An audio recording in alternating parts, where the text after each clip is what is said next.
got misguided missiles. There is a way out. A way to have peace. When we condemn the invasion of Kuwait, we're right.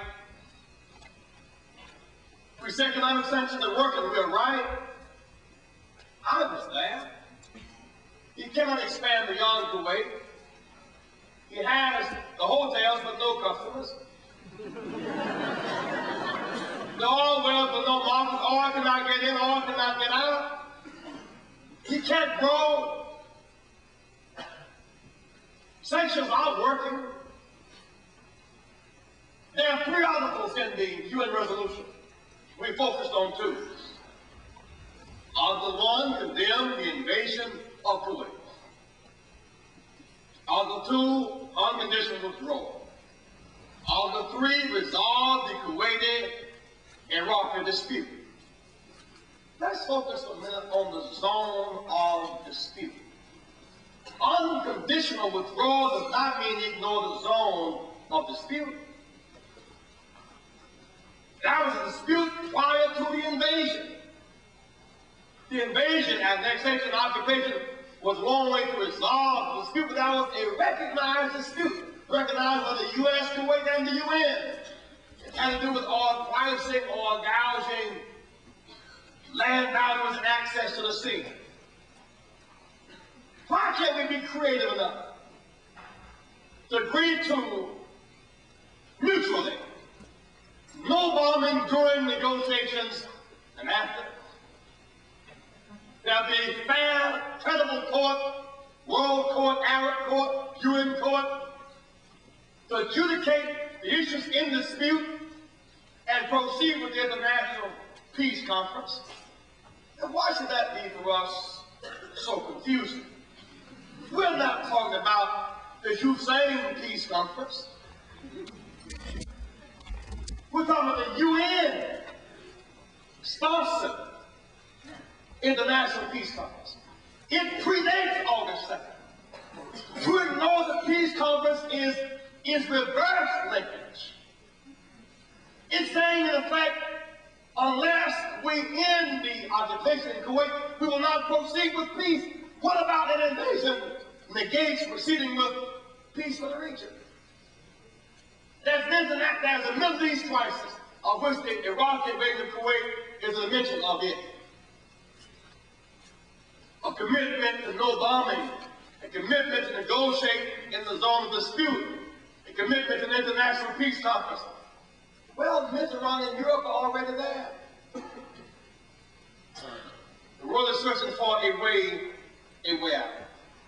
The fact is, the ground attack, an air attack will not save Kuwait. There are thousands of Kuwaitis who remain in Kuwait.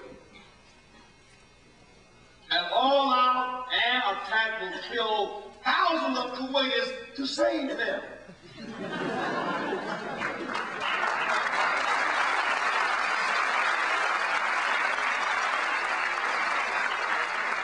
If we bomb Kuwait and Iraq, and if we win, we then must stay there while they redevelop. Stay there in Iraq, as we've had to do in Panama. Suppose we win, then occupation, then global animosity, then unlimited cost. If we attack Iraq, they shoot at Israel, they must respond. To do so, they must fly over Jordan and Syria. If they become directly involved, Mubarak cannot restrain the feelings of the Egyptians. If the war strikes in the Persian Gulf, we'll feel the impact economically and militarily within our own country.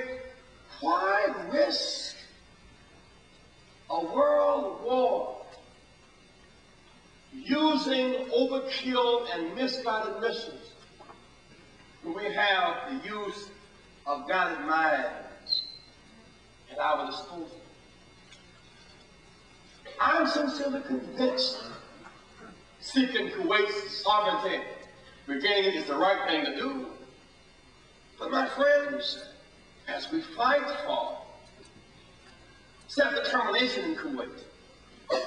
This great principle, self-determination. Well, I'm no senator from Washington. I've sat in the balcony of the Senate on this past Saturday, watching us fight for the self-determination of 200,000 Kuwaitis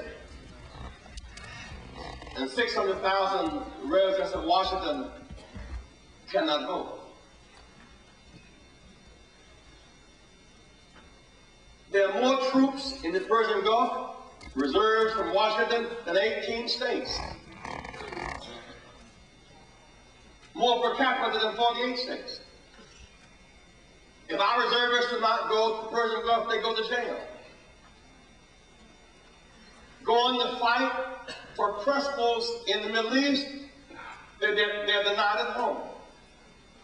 As I sat there watching that debate, more people live in Washington than Vermont, Delaware, North Dakota, Wyoming, and Alaska. I watched 10 senators vote who represent fewer people than I do in Washington. We pay more taxes than 10 states, which have 20 U.S. senators. They can vote and we cannot. In the name of self-determination, the feds occupy 50% of the city, and the diplomat is tax exempt. 60% of the income cannot be taxed at the source, and so we subsidize the feds and we subsidize the suburbs. Self-determination. Don't we have a right to vote? In South Africa, you can vote in Soweto for your local officials to administer Soweto, but they can't vote in Pretoria. In Washington, we can vote for local officials. We can't vote on Capitol Hill. It's the same basic principle of colonialism. We want the principles of self-determination applied all over the world, yes, beginning at home. And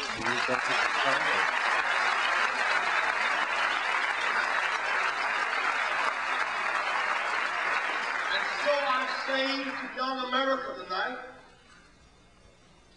what made Martin King different was a will to act. While he studied on the campuses in this area, he was in the middle of many analysts. There's a danger getting the paralysis of analysis and never act and make things happen. It's time to act. The whole world and state is time to act. A call to action. A call for hope. Don't surrender to war. We must not be moral and bankrupt. We marched too long. We've been jailed too much. We died too young. We've seen the futility of war. You could be looking at your final exam